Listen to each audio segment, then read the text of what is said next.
L'actu du web, du digital, de la tech et de l'intelligence artificielle de ce joyeux mercredi 7 mai 2025, c'est maintenant. Assurez-vous d'être bien abonné à cette chaîne, d'activer la petite cloche pour ne pas manquer ces actus. Parce que justement, aujourd'hui, et comme assez régulièrement, il y a des choses qui sont un point de bascule, qui sont un moment charnière de ce qui peut se passer avec toutes ces techs, notamment dans l'intelligence artificielle, mais pas que, et qui doivent nous orienter vers un avenir ou un autre. Allez, absence totale de manichéisme dans ces actus du jour. À vous les réflexions, à vous les commentaires. De quoi on parle aujourd'hui ? D'une folie qui vient de se produire dans le monde des intelligences artificielles, puisque les grands acteurs des IA se dirigent vers un monde, qui s'avère être un monde de gros geekos. Je vais vous expliquer de quoi il retourne. Et puis, en parlant de retourner, un acteur méga géant, le premier d'entre eux, de l'intelligence artificielle, qui retourne sa veste. Qu'est-ce qui vient de se passer dans le domaine des équilibres économiques des géants de l'IA ? Je vais vous en parler également. On va parler aussi de Google, ce géant Google qui fait plein de choses et qui fait un peu tout et son contraire. Et ça plaît pas à tout le monde. Et vous allez voir, je vais vous en parler également. On va parler également des choix entre intelligence artificielle. Vous êtes de quel camp, vous ? Est-ce que vous êtes plutôt du camp Grok, intelligence artificielle qui permet de faire plein de trucs assez, libertarienne, qui vous permet de faire toutes les bêtises que vous voulez? C'est pas vrai, ça vous permet pas tout. Ou vous êtes plutôt dans des IA bien sages qui nous accompagnent moralement? Oh, question morale au sein de l'intelligence artificielle, pourquoi pas? On va en parler avec l'exemple de Google qui est en train d'être dans une petite tempête à ce niveau-là. Et puis on va parler de tech en fin d'émission, avec des bouleversements aussi qui arrivent. D'un côté, on s'attendait pas que ça arrive de ce côté-là, mais il arrive des trucs tech de chez nous, vous allez voir, je vais tout vous expliquer, et puis de robots assez dingues qui laissent présager d'un avenir de l'emploi humain qui est peut-être pas celui auquel on pensait il y a à peine 3 ans. Ah oui, il y a du lourd aujourd'hui, branchez vos neurones, première actu à la une, on va parler des IA de codage, c'est tout de suite, c'est maintenant. OpenAI qui vient de frapper un grand coup dans le monde des IA de codage. On peut parler également de vibe coding. Il faut qu'on démêle un petit peu tout ça, de quoi que ça cause. Et on en avait parlé il y a quelques jours parce qu'il y avait des rumeurs. Maintenant, les rumeurs sont confirmées. OpenAI vient de racheter une entreprise qui s'appelle Windsurf. Une entreprise donc de planche à voile. Pas du tout. Windsurf, vous y pourrez aller voir le site. Les geeks parmi vous connaissent déjà probablement soit Windsurf ici, soit Cursor AI. Donc ce sont deux plateformes, outils d'intelligence artificielle, surtout de codage avec l'intelligence artificielle. Vous connaissez déjà plein d'outils, on en parle régulièrement dans Renaud Décode, des outils qui vous permettent de coder à votre place. Vous avez déjà entendu parler de Bolt, par exemple, ou de Hostinger Horizons, des outils où on leur fait un petit prompt en langage naturel, on n'y connaît rien, et boum, le truc il code pour nous, et il nous pond ce qu'on avait envie que ça ponde. Et c'est génial, parce que c'est notre petit copain développeur. Ouais, mais on a besoin, pour aller plus loin, pour faire au-delà que des petits trucs fonctionnels qui marchent tout de suite, si on a besoin intellectuellement de comprendre des choses, si on a besoin et envie de se mettre à la geekerie, ce qui serait pas du tout un mauvais calcul pour se préparer à l'avenir, on va vouloir coder, développer des choses avec l'intelligence artificielle pour qu'on écrive notre code et que l'intelligence artificielle qui se trouve dans le même outil puisse corriger ce qu'on a fait, ou pour faire des choses et que l'IA nous les commente, ou pour que l'IA nous les teste, ou au contraire, un truc rébarbatif que je sais déjà faire, je demande à l'IA de le coder et de le mettre dans mon code à moi, et puis je gère tout mon projet informatique, mes fichiers, voilà. Idéal pour débuter, et idéal aussi quand on est un très bon développeur pour se faire aider et pour gagner du temps et de la productivité. Bref, humain plus IA, c'est souvent le bon combo, et dans le domaine du codage et du développement, c'est ce que font ces grands outils, donc comme justement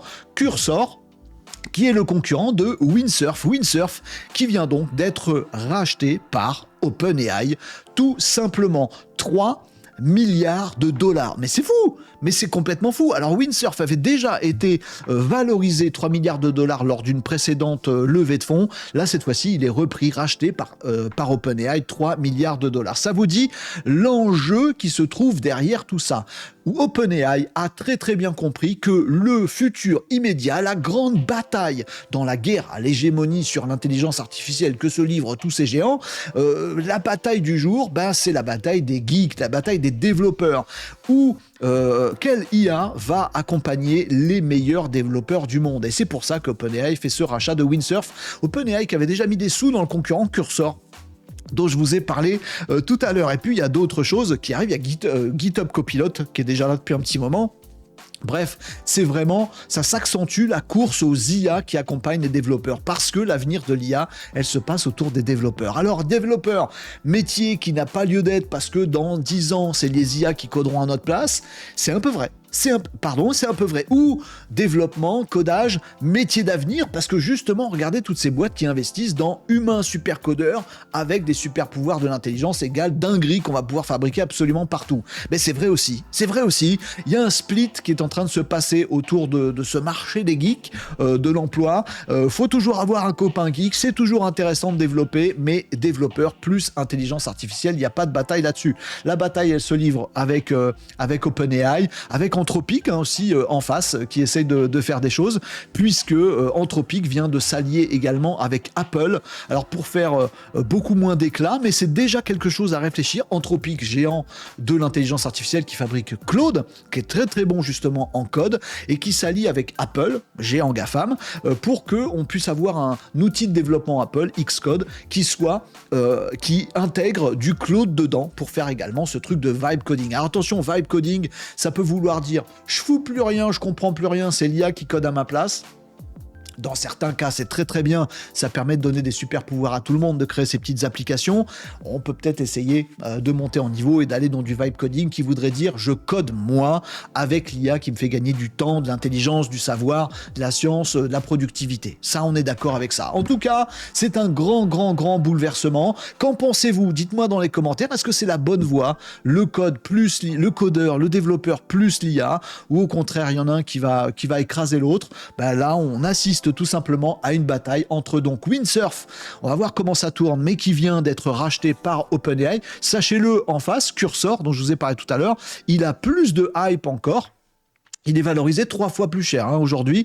Il a levé 900 millions de dollars récemment. Il est valorisé 9 milliards. Là où Windsurf, il est valorisé 3 milliards. Donc OpenAI a racheté le numéro 2. On va voir comment tout ça va tourner. Mais je vous invite vivement à vous intéresser à tout ce qui est code, développement, etc. Parce qu'on est dans le domaine maintenant, dans la période charnière des IA développeurs, des fonctionnalités d'IA et de tout ce que ça va pouvoir apporter concrètement dans notre vie de tous les jours. Ça s'accélère avec cette bataille sur la geekerie des intelligences artificielles. Et on reste sur OpenAI avec la news suivante, puisque OpenAI vient de faire un revirement auquel on s'attendait vraiment pas. Qu'est-ce qui se passe? Il se passe ça. Qu'est-ce que c'est? C'est le compte X de Sam Altman qui a fait une petite publication très très rapide. Je vais vous mettre en grand, ce sera peut-être plus simple à lire. 4 facts about our structure. Puisque oui, ça parle de la structure d'OpenAI. Je ne sais pas si vous êtes au courant, mais il y a un vrai gros débat, une guéguerre. J'ai pas d'autre mot que celui-là.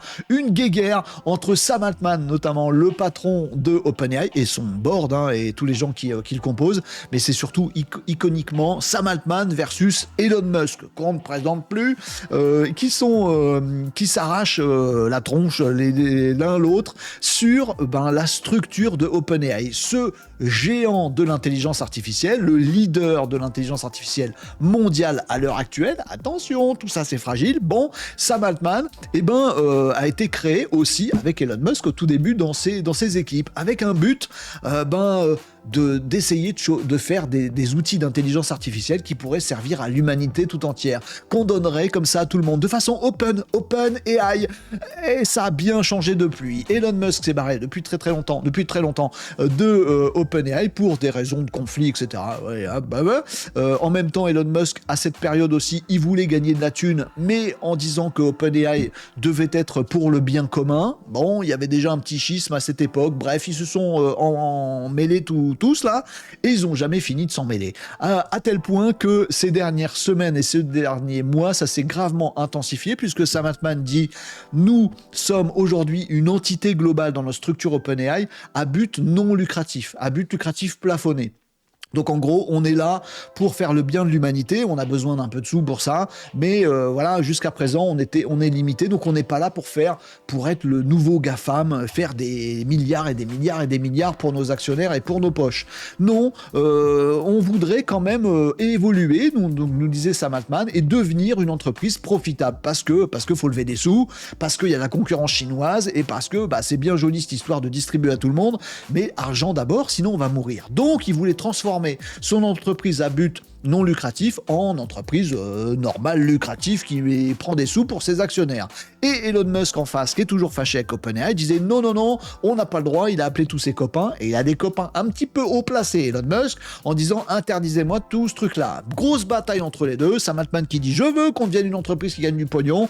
Elon Musk qui dit que je veux pas parce que c'était pas prévu comme ça dans les statuts. Et on peut se demander si Elon Musk il est bien aligné avec lui-même, on va dire ça comme ça, puisque de son côté, Elon Musk, il fabrique xAI, il fabrique Grok, donc l'intelligence artificielle de xAI, qui est à but parfaitement lucratif, qui est là pour choper des abonnements plus chers, parce que c'est le nerf de la guerre, l'argent. Mais il n'est pas d'accord pour que les autres le fassent. Bon, c'est bizarre tout ça. Le revirement, c'est tout simplement pas ce tweet, mais ce qui se passe derrière. Le board de OpenAI vient de renoncer à sa volonté de devenir une entreprise à but lucratif. Qu'est-ce qu'ils nous ont dit? Ils nous disent, alors vous allez voir le truc, j'essaie de vous expliquer simplement parce que c'est pas si simple. Ils vont faire une structure dans une autre. En gros, on aura la structure qui porte ChatGPT, qui elle sera une entreprise à but comment on appelle ça? Public Benefit Corporation. Donc une entreprise qui fait de l'argent, mais dans une partie bien publique, etc. Et qui sera encapsulée dans la grande entreprise OpenAI, qui, à elle, c'est laissé tomber par Sam Altman, n'aura plus de but lucratif, sera une asso. Je ne sais pas si c'est le pendant chez nous en France. Donc une sorte d'hybride avec une boîte qui peut gagner des sous, mais pour le bien de chacun, avec au-dessus une boîte qui sera une association. Sachant que cette association va avoir des parts majoritaires dans la boîte du dessous, donc elle va pouvoir dire non, on est là pour le bien commun. Bref, c'est un petit engrenage. Elon Musk en face a déjà réagi en disant que c'est n'importe quoi, c'est un habillage à la noix, mais pour lui, il y a toujours des gens qui vont s'en mettre plein les fouilles.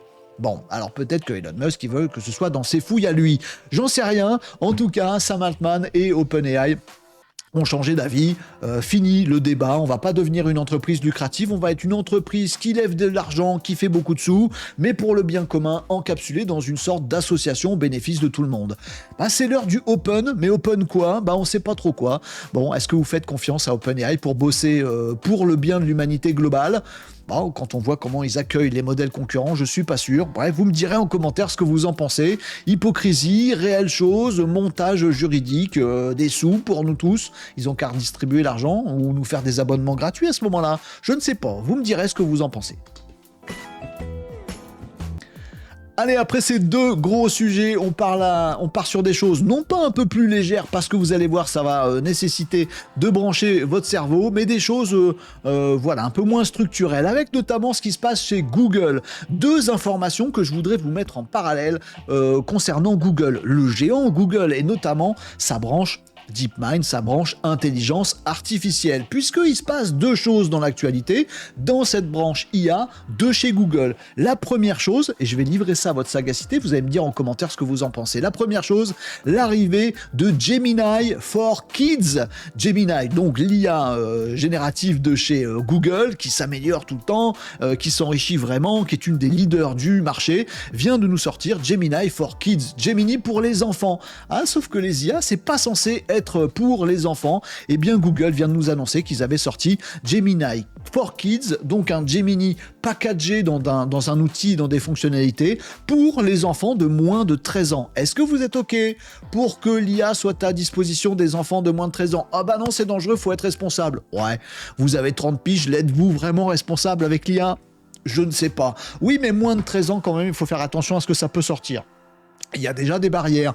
Bon, et c'est peut-être aux parents de gérer. Et bien justement, Gemini for Kids, c'est pour les enfants de moins de 13 ans et c'est intégré à tout ce qui est contrôle parental du côté de chez Google, donc avec Family Link. Donc ça veut dire que les parents, ils vont pouvoir voir les prompts qui ont été faits par les enfants, les contrôler, les vérifier, pouvoir bloquer des moments, etc., etc., limiter les temps, etc., etc. Est-ce que pour autant Gemini ne va pas permettre, avec des petits prompts malins d'un ado de 13 ans qui va vouloir le pousser dans ses retranchements, de faire des trucs chelous? Ça, on sait pas trop.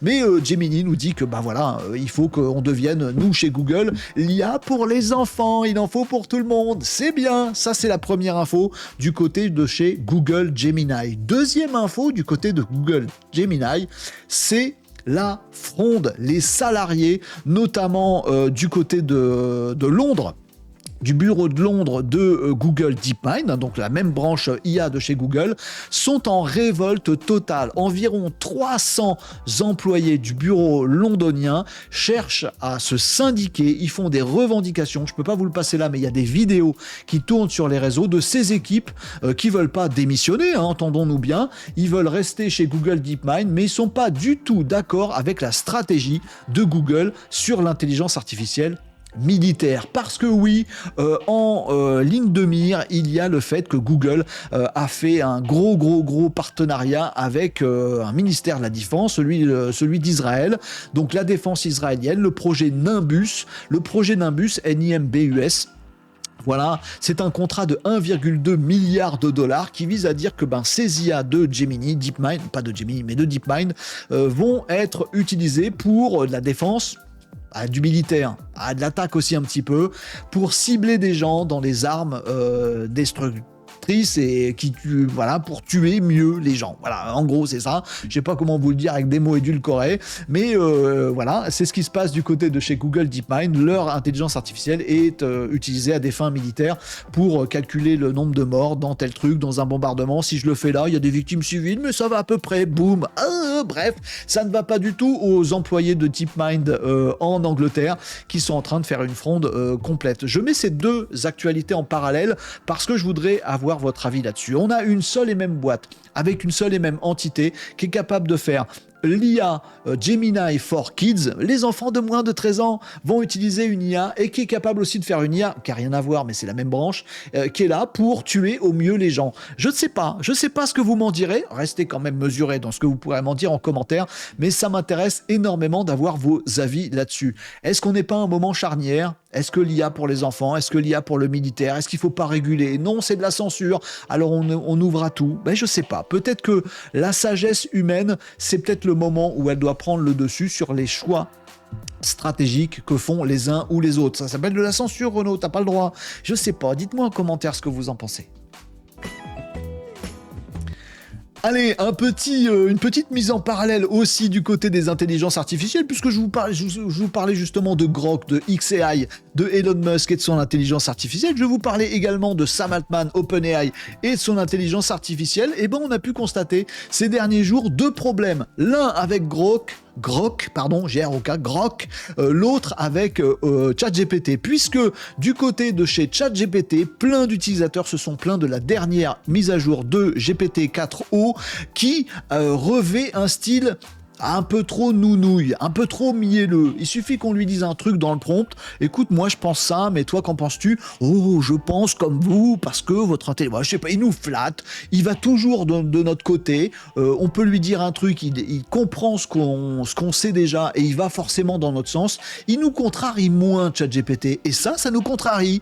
C'est marrant. J'aime bien le fait que ChatGPT, cette dernière version, ait fait des efforts pour que ça heurte moins la petite sensibilité, le petit cœur en sucre des utilisateurs de ChatGPT, et qu'en même temps, des utilisateurs de ChatGPT aient remonté l'info à OpenAI en disant mais arrêtez de faire ça, on veut pas d'une IA mielleuse qui est toujours de notre avis, on veut au contraire une IA qui nous challenge, et donc OpenAI a répondu à tout ça en disant que oui, ça arrivait très prochainement, on allait pouvoir même contrôler et même choisir des styles différents du côté des modèles de chez OpenAI. Votre chat GPT, vous allez pouvoir lui dire, toi, t'es dans un style, vas-y un peu punchy et challenge-moi. Toi, t'es dans un style mielleux parce que là, j'ai besoin d'un petit peu de calme. On va pouvoir régler les styles. J'aime beaucoup cette histoire d'IA, ChatGPT, un peu trop modéré moralement pour nos usages. Faut surtout froisser personne. Ça ne va pas aux gens. Du côté de chez Grok, ben c'est exactement l'inverse. Je ne peux pas vous montrer d'image sur ce que je vais vous dire parce que je peux pas vous montrer d'image. On est en ce moment en train d'enregistrer cette émission en live, donc c'est tous les lundis midi, mercredi midi, vendredi midi sur Twitch, sur TikTok Live et sur YouTube. 3 réseaux sociaux de streaming et de live qui modèrent les contenus. Si je vous montre ce dont est capable Grok, je vais me faire bannir immédiatement et je m'en voudrais. Et pourquoi ? Parce que Grok, à l'inverse, il permet des tas de folies. Et le truc qui a un petit peu de hype en ce moment, je vais pas vous dire comment faire, vous trouverez tout seul ou vous le ferez juste pas, il permet de déshabiller des gens. Oh, bah oui, mais on parlait dans une précédente news des Gemini for Kids, des IA pour les enfants. Grok, il dit bah vous pouvez tous l'utiliser, il suffit d'aller sur X, vous utilisez Grok et puis vous pouvez uploader une photo de vous ou de quelqu'un d'autre et dire bah tiens, remplace mes vêtements par de la lingerie et bim, un Renault en lingerie. Vous voulez pas voir ça. Sauf que Grok peut le faire, il va pas vous modérer parce que c'est comme ça, c'est ce qu'a voulu, c'est ce que veut Elon Musk, c'est ce qu'on veut chez xAI, c'est ce qu'on veut pour Grok, ils nous permettent de faire des choses et c'est nous qu'on sommes responsables si on fait des bêtises. N'empêche que la photo de moi en lingerie, je ne vais pas faire ça. Et je vous conseille de ne pas le faire non plus parce que elle va rester sur Grok, elle va rester sur les serveurs, elle va rester sur votre compte et vous allez avoir beaucoup de mal à lui demander sa suppression totale. Une fois que c'est fait, c'est fait. Sans parler de toutes les choses qu'on peut faire pour embêter son prochain. Est-ce que c'est une bonne chose ? Est-ce qu'on n'est pas dans un moment charnière aussi de la moralité, entre guillemets, des intelligences artificielles ? On veut pas qu'elles soient trop nounouilles et trop mielleuses, confère ChatGPT. On veut pas, peut-être non plus, qu'elles permettent de faire des trucs qu'on n'a pas le droit de faire, tout simplement. Confère Grok. Vos avis là-dessus ? Avec respect de tout le monde et des avis de tout le monde, ça m'intéresse beaucoup. Est-ce qu'on est à un moment charnière où il faudrait que l'humanité fixe un petit peu des règles du jeu sur ce que l'IA nous permet d'avoir comme super pouvoir, maléfique ou bénéfique ou pas. Vous me dites en commentaire ce que vous en pensez, mais je trouve ça très très intéressant d'y réfléchir tout de suite. Et on termine cette émission avec 2 instants tech, avec notamment, on est bien content de cette nouvelle, les robots taxis autonomes. Ouais, ils arrivent en Europe. Oh, on pensait que c'était que pour les USA et que pour la Chine. Mais non, pas du tout. Oui, mais est-ce que c'est un grand acteur qui va vraiment nous installer des voitures, des véhicules autonomes, des robots taxis en Europe ? On en veut ? Non, on n'en veut pas. Bah, si vous êtes VTC, vous en voulez pas. Parce que la disruption de votre métier, là, elle arrive au galop. Ben oui, c'est un très très gros acteur qui nous lance ça, puisque c'est Uber.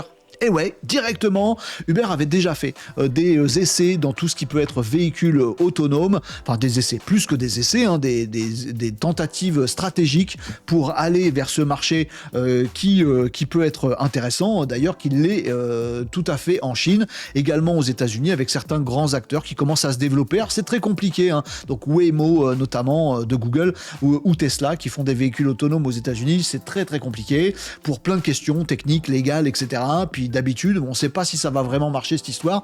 En tout cas, ça arrive en Europe avec Uber. C'est vraiment un bouleversement. Si vous connaissez des chauffeurs VTC, des chauffeurs de taxi autour de vous, donnez-leur l'info en étant précautionneux parce que c'est un bouleversement.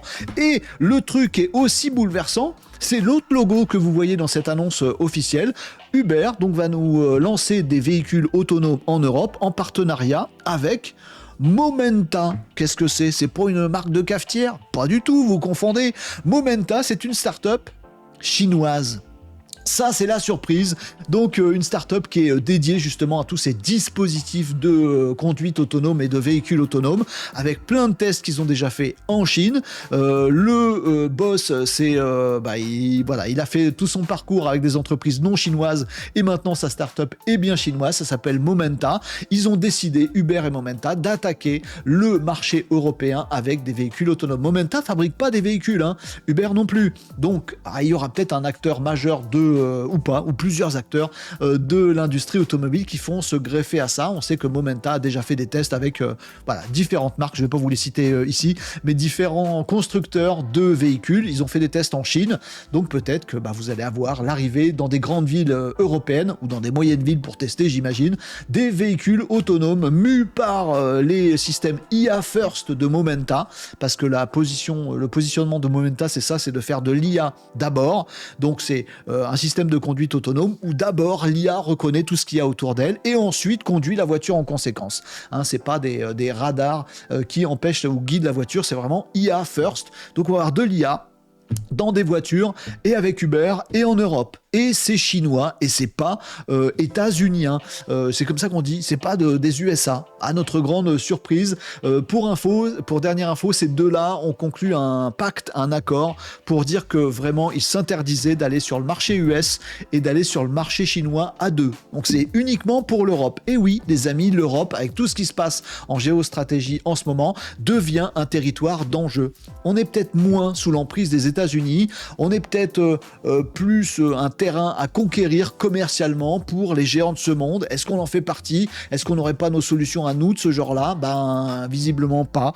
Et les véhicules autonomes seront peut-être Uber plus Momenta. On verra comment tout ça tourne et vous me dites en commentaire, bien sûr, ce que vous en pensez.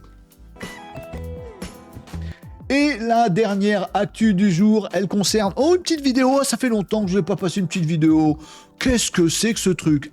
C'est pas du petit robot, c'est du gros robot. Ce truc se passe en Australie. Je vous le mets en petit parce qu'il n'y a pas besoin de le voir en plus gros. Ce truc est une innovation assez épatante. Vous allez me dire, je vois pas le rapport. C'est un robot comme on a dans l'industrie, qui est sur des rails, qui fait toujours le même mouvement tout le temps. Que nenni, je vous explique un petit peu plus, puisque ce truc-là est une des versions de la robotique. On n'est pas dans de la robotique humanoïde qui fait peur, on est dans la robotique hyper classique, mais cette robotique-là, elle est autonome, mue par l'intelligence artificielle. Et c'est ça qui est absolument un gros bouleversement dans tout ce qui est en train de se passer. Cette expérience, c'est pas une expérience, d'ailleurs c'est une mise en production, c'est pas du tout une expérience, elle se passe en Australie et le robot que vous avez vu, il a installé des panneaux solaires en Australie avec une cadence de 60 unités par heure. En gros, il est 20 fois plus productif que les humains. Vous voyez la douille venir? Oui, il dort pas. Il mange pas, il peut travailler en continu, il peut avoir la lumière dans la tronche, la chaleur infernale, il peut continuer à bosser même quand la lumière diminue, voire de nuit, il peut faire les 3-8, mais à lui tout seul, et il est capable de remplacer une équipe humaine qui fait ça normalement à 5 ou 6 personnes, à 4 ou 6 personnes, et qui fait ça juste beaucoup plus lentement. Donc ce robot, oui, il est mis en œuvre par cette société-là en Australie pour installer des panneaux solaires. La nouveauté de ce truc-là, c'est que c'est autonome et intégralement dirigé par l'intelligence artificielle. En gros, on lui a donné un joli programme qui lui dit voilà ton boulot, voilà ce que tu es censé faire, les panneaux solaires ça s'accroche comme ça, comme ci, etc. Et puis tu te débrouilles. Alors bien sûr quand même l'environnement est fait pour ça, les panneaux ils sont séparés avec une distance qui permet à ce gros robot de circuler, mais une fois que le robot est là, en fait on peut tout simplement le laisser bosser tout seul. Il n'y a pas besoin de surveillance et il n'y a aucun besoin d'avoir un script, toujours le même geste. Non, il a ses caméras, il va regarder où sont les attaches, on peut avoir une distance qui n'est pas tout à fait la même, on peut avoir une embrouille sur le terrain, vous voyez qu'il n'y a pas de rail en dessous, il peut se déplacer comme il veut. Quand il a fini son allée, il se dit j'en ai plus à faire, allez hop, je vais passer à l'allée suivante, ou je vais à un autre endroit, ou je vais faire une petite pause pour aller manger un sandwich. Ah non, il n'a pas besoin de pause. Bref, ce robot, il est IA et il est totalement autonome, pas besoin de supervision. Et le clou du pestacle, c'est qu'une fois qu'il a fini de poser tous ces panneaux solaires, ça a l'air relou comme boulot. Vous êtes en train de me dire, chouette, il était temps que l'IA et la machine nous remplacent. Ouais, c'est parce que vous n'êtes pas le salarié concerné qui a perdu son emploi. Là aussi, on est à un moment charnière. Le clou du spectacle, c'est ce robot. Et ben maintenant qu'il est autonome avec de l'IA, il n'y a plus qu'à lui changer son petit programme, et c'est ce qu'ils ont fait ici en Australie. Ben maintenant tu vas t'assurer que les panneaux marchent bien, et il pige le truc tout seul, et il va faire ses petites rondes régulièrement, passer un petit coup de chiffon sur les panneaux qui sont sales, etc., etc. Il fait la maintenance prédictive, il fait la maintenance, etc., etc.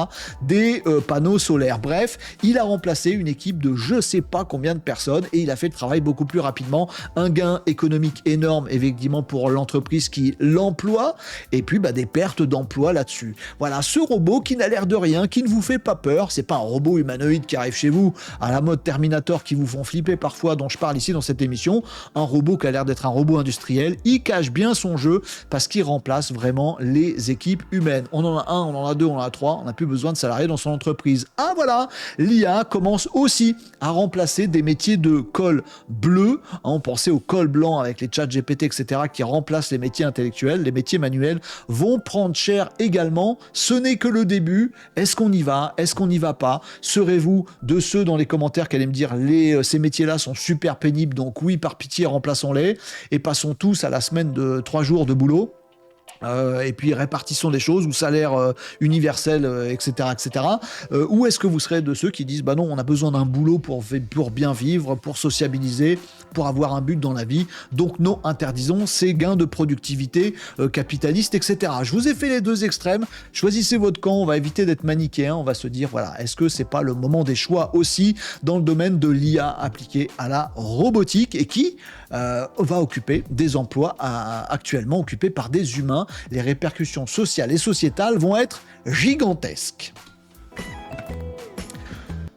Voilà pour ces actus du jour, un peu plus lourdes que d'habitude, mais c'est bien. Je voudrais vous faire réfléchir et qu'on s'éloigne un peu du manichéisme. Vous avez vu que les sujets que je vous ai présentés aujourd'hui, c'est souvent le bien contre le mal pour la moralité, le trop gentil contre le trop méchant, le remplacer les boulots par ne pas les remplacer du tout. Bref, j'oppose un petit peu USA-Chine. Il y a plein de débats manichéistes, noir et blanc, qu'on peut avoir et qui nous tire un petit peu plus vers le bas, et je vous invite de quoi avoir des réflexions un peu plus profondes là-dessus et vous dire voilà, quel est le chemin de l'humanité ou de l'Europe ou de la France ou de moi-même ou de mon entreprise parmi toutes ces possibilités. Tout l'un ou tout l'autre, c'est jamais bon. Voilà, vous me direz si on a encore besoin de sagesse pour faire des choix et si comme moi vous pensez que c'est maintenant l'heure des choix autour de tout ce qui est IA et autour de tout ce qui est robotique, parce qu'après les choix seront faits pour nous, ce sera trop tard et l'humanité va se diriger vers un sens qu'on n'aura peut-être pas choisi. Moi, je pense que les politiques, il est urgent qu'ils se réveillent et qu'ils s'emparent de ce sujet parce qu'il est éminemment humaniste, politique, il concerne des sociétés entières. Vous me dites ce que vous en pensez en commentaire et je vous laisse avec toutes ces réflexions. Retrouvez-nous, soyez sûr d'être abonné à cette chaîne, d'avoir activé la petite cloche et retrouvez-nous parce qu'on va débattre de tout ça maintenant. Retrouvez-nous en live. Ces actuels sont enregistrés pendant les lives de Renaud Décode. C'est tous les lundis midi, mercredi midi, vendredi midi sur Twitch, sur TikTok, sur YouTube Live. Venez nous rejoindre et on discute de tout ça en live et c'est passionnant grâce à vos neurones, à ceux de tout le monde et on les connecte et c'est peut-être ça, la voie de la sagesse et de la raison pour demain.